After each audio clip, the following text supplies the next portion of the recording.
खुलुमबाय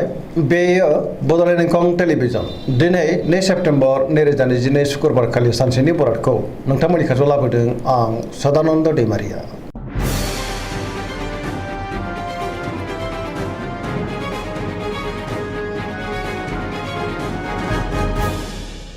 सिगां फरायनो लादों मेष राशि गिबि हांखो अ ल दिनैनि साना जोबोर मोजां बयजोंबो गोरोबनो रोंगोन समाजाव लोगो लेवा बांगोन गोजोन आरो गाहाम थासारिखौ मोननो हागोन जेरावबो देरहासार जागोन मावनो लानाय खामानिखौ थि समावनो मावफुंनो हागोन गोसोखौ दिनै जोबोर गोजोननाय मोनगोन देहायाबो मोजाङै थागोन बहानिफ्रायबा मोजां खौरां फैनोबो हागौ रांखावरियाव दिनै जोबोर मोजां गोबां धोन आरजिनो हागोन बेफार फालांगियावबो जोबोर मोजां होनजायो आयाबो बांगोन सोरबा लोगोनिफ्राय थोजासे हेफाजाबखौ मोननो हागोन न'खराव अननानै फैगोन बिमा बिफानि अननाय आरो बोरखौ मोनगोन बिदा फंबायजों मोजां सोमोन्दो थागोन बहाबा थांनोब्ला दिनै जोबोर मोजां आरो मोजाङैनो हान्थिनोबो हागोन गुबुननि गोसोखौ बोनो हागोन गोसोनि बोलोआबो बांगोन समाजाव बयजोंबो मान होजागोन लाइमोनफ्रा दिनै जोबोर खुसि जागोन आरो बहानिफ्रायबा मोजां खौरां मोननोबो हागौ गोसोनि साननायखौबो फोरमायलायनो हागोन।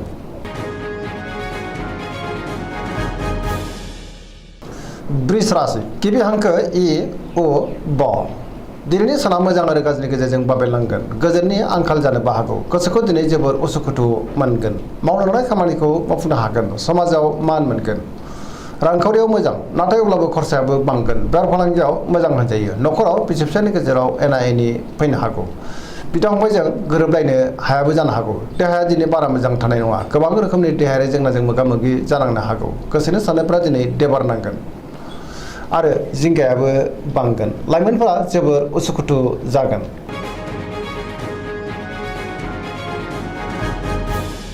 मिथुन राशि गिबि हांखो क स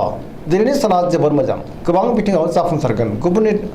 थाखाय गोबां मोजां खामानि मावनानै होनोबो हागोन मोनफ्रोमबो बिथिङावनो गोसो दुंखांगोन गोसोखौ दिनै जोबोर गोजोननायबो मोनगोन जेरावबो सांग्रां जानो रोंगोन देहाया मोजाङैनो थागोन रांखावरियाव दिनै जोबोर मोजां आयाबो बांगोन बेफार फालांगियाव जोबोर मोजां न'खराव अनलायनाय फैगोन समाजावबो दिनै मान मोननो हागोन गोसोनि बोलोआ बांगोन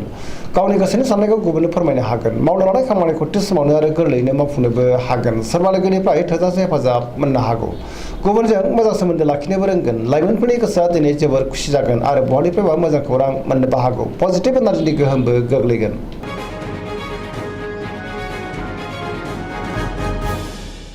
कर्कट राशि गिबि हांखो ड ह दिनैनि साना जोबोर मोजां सोरबा लोगोनिफ्राय थोजासे हेफाजाब मोनगोन गोसोनि साननायफोरा दिनै जाफुंगोन गोसोआव पजिटिभ साननाय फैगोन गोथों आरो गोग्गो साननो रोंगोन मावनो लानाय खामानिखौ थि समावनो मावफुंनो हागोन रांखावरियाव जोबोर मोजां बेफार फालांगियावबो जोबोर मोजां होनजायो आयाबो बांगोन न'खरावबो अनलायनाय फैगोन बिमा बिफानि अननाय आरो बोरखौ मोननो हागोन देहाया दिनै मोजाङैनो थागोन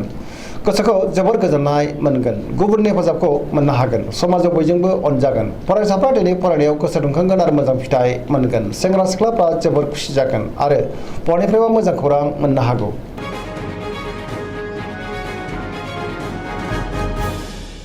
सिंह राशि गिबि हांखो म ट दिनैनि साना जोबोर मोजां जेरैबो जिंगा थानाय नङा खुसिनि दैमु बोहैगोन गुबुननि थाखाय गोबां मोजां खामानि मावनानै होनोबो हागोन गोसोआव गोग्गो आरो गोथों साननाय फैगोन मावनो लानाय खामानिखौ थि समावनो आरो गोरलैयैनो मावफुंनोबो हागोन सोरबा लोगोनिफ्राय थोजासे हेफाजाबबो मोनगोन बहाबा दावबायहैनाय बा हान्थिनो खाबु मोननो हागौ रांखावरियाव दिनै जोबोर मोजां अब्लाबो नाथाय खरसायाबो बांगोन मोननो गोनांखौबो दिनै मोननो हागोन बेफार फालांगियाव जोबोर मोजां गोसोनि साननायखौ दिनै गुबुननो फोरमायनो हागोन न'खरावबो अननानै फैगोन समाजाव बयजोंबो अनसायजागोन गुबुननि गोसोखौ बोनो हानानै गोसोखौ दिनै जोबोर खुसि मोनगोन देहाया मोजाङैनो थागोन।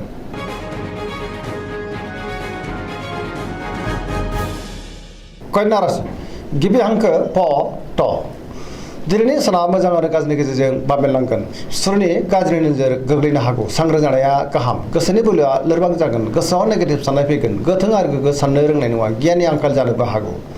रांखावरियाव जोबोर मोजां अब्लाबो नाथाय खरसायाबो बांगोन बेफार फालांगियाव जोबोर मोजां होनजायो देहायाबो दिनै मोजाङैनो थागोन अब्लाबो नाथाय जानाय लोंनायाव सांग्रां जानांगोन न'खराव अनलायनाय फैगोन गोबां खामानियाव मुखुबबो थागोन सोरजोंबा रायखोमा जानो हागौ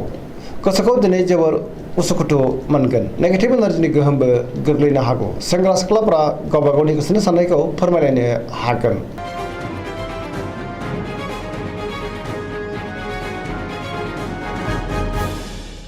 तुला राशि गिबि हांखो र ट दिनैनि साना मोजां आरो गाज्रिनि गेजेरजों बाबेनलांगोन गोसोआव जिंगा फैनो हागौ गोसोनि साननायफ्रा देबार नांनोबो हागौ गोसोनि साननायखौ दिनै गुबुननो फोरमायनो गोब्राब जागोन मावलांनाय खामानिखौ मावफुंनो हागोन अब्लाबो नाथाय माबा नङा माबा मोनसे गोरोन्थिबो जालांनो हागौ देहाया दिनै बारा मोजां थानाय नङा जानाय लोंनायाव सांग्रां जानांगोन गोबां रोखोमनि देहायारि जेंनाजों मोगा मोगि जानांनो हागौ रांखावरियाव मोजांद्राय नङा मोननो गोनांखौ दिनै मोननो गोब्राब जागोन बेफार फालांगियावबो बारा मोजां नङा न'खराव बिसि फिसायनि गेजेराव एना एनिबो फैनो हागौ समाजाव मान मोनगोन गुबुननि गोसोखौ बोनो गोब्राब जागोन लोगोफोरनि हेफाजाबखौ मोननो हागोन गोदान थांखि लानो हानाय नङा माबा मोनसे गोरोन्थिबो जानो हागौ सेंग्रा सिख्लाफोरनि गोसोआ दिनै जोबोर उसुखुथु जागोन नेगेटिभ एनार्जिनि गोहोम गोग्लैनो हागौ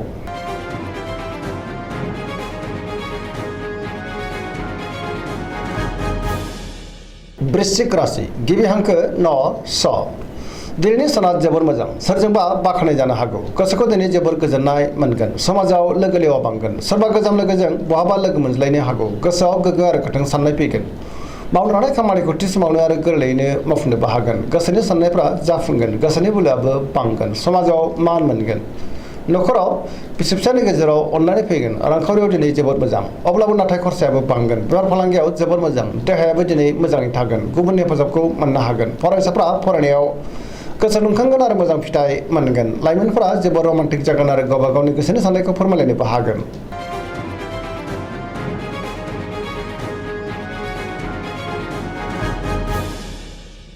धनु राशि गिबि हांखो ध फ भ दिनैनि साना जोबोर मोजां गोबां रोखोमनि मोजां खौरां मोननो हागौ गोसोआव गोग्गो आरो गोथों साननाय फैगोन मावनो लानाय खामानिखौ थि समावनो आरो गोरलैयैनो मावफुंनोबो हागोन रांखावरियाव दिनै जोबोर मोजां अब्लाबो नाथाय खरसायाबो बांगोन बेफार फालांगियाव जोबोर मोजां मुलाम्फा मोननो हागोन समाजाव मान मोनगोन देहाया दिनै मोजाङै थागोन न'खराव अननानै फैगोन बिदा फंबायनिफ्राय थोजासे हेफाजाबखौ मोननो हागोन बयनिफ्रायबो मोजां खौरां फैनोबो हागौ सेंग्रा सिख्लाफ्रा जोबोर रमान्टिक जागोन आरो गोसोनि साननायखौ फोरमायलायनोबो हागोन पजिटिभ एनार्जिनि गोहोम गोग्लैगोन फरायसाफ्रा दिनै फरायनायाव गोसो दुंखांगोन आरो मोजां फिथाइ मोनगोन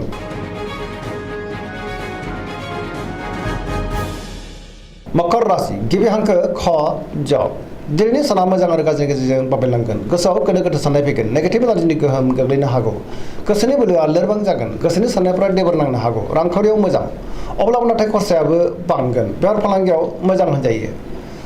गुबुनजों मोजां सोमोन्दो लाखिनो रोंगोन मावनो लानाय खामानिखौ थि समावनो आरो गोरलैयैनो मावफुंनोबो हागोन गोदान खामानियाव आखाइ होजेननो हागोन अब्लाबो नाथाय सांग्रां जानांगोन न'खराव बिसि फिसायनि गेजेराव एना एनि फैनो हागौ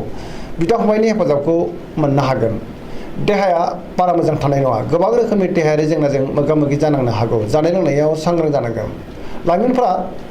जोबोर खुसि जागोन फरायसाफ्रा दिनै फरायनायाव गोसो दुंखांगोन आरो मोजां फिथाइ मोनगोन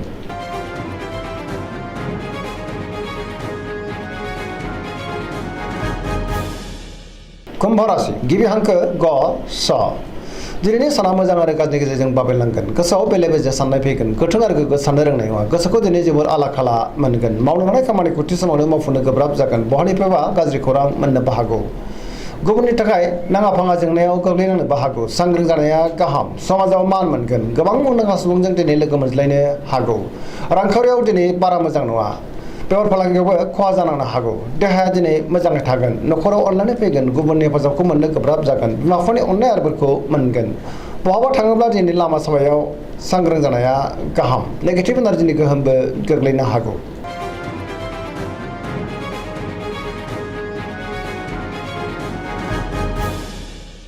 मीन राशि गिबि हांखो ड स दिनैनि साना जोबोर मोजां गोग्गो आरो गोथों साननो रोंगोन जेरावबो सांग्रां जानो रोंगोन गोसोखौ दिनै जोबोर गोजोननायबो मोनगोन गोसोनि बोलोआ बांगोन मावनो लानाय खामानिखौ थि समावनो आरो गोरलैयैनो मावफुंनोबो हागोन गोदान खामानियाव आखाइ होनोबो हागोन गोसोआव पजिटिभ साननाय फैगोन गोथों आरो गोग्गो साननो रोंगोन गावनि गोसोनि साननायखौ दिनै गुबुननो फोरमायनोबो हागोन देहायाबो मोजाङै थागोन अब्लाबो नाथाय जानाय लोंनायाव सांग्रां जानाया गाहाम रांखावरियाव दिनै जोबोर मोजां आयाबो बांगोन बेफार फालांगियाव जोबोर मोजां न'खरावबो अननानै फैगोन बिदा फंबायजों मोजां सोमोन्दो थागोन सोरजोंबा बाख्नाय जानोबो हागौ लाइमोनफोरनि गोसोआ दिनै जोबोर रमान्टिक जागोन आरो गावबा गावनि गोसोनि साननायखौ फोरमायलायनोबो हागोन गुबुनजों मोजां सोमोन्दो लाखिनो रोंगोन फरायसाफ्रा दिनै फरायनायाव गोसो दुंखांगोन आरो मोजां फिथाइ मोननोबो हागोन गोथों आरो गोग्गो साननो रोंगोन गियाननि आंखाल जानाय नङा दिनैनि रासि फरायनाया एसेनोसै जोबनायाव बेखौनो खावलायो जाहाथे नोंथांमोना सानफ्रोमबो जोंनि बे बड'लेण्ड इंखं टेलिभिजनखौ नायबाय थायो आरो साबस्क्राइब खालामो लोगोसे लाइक खालामो आरो शेयार खालामो एसेनोसै गोजोन्थों।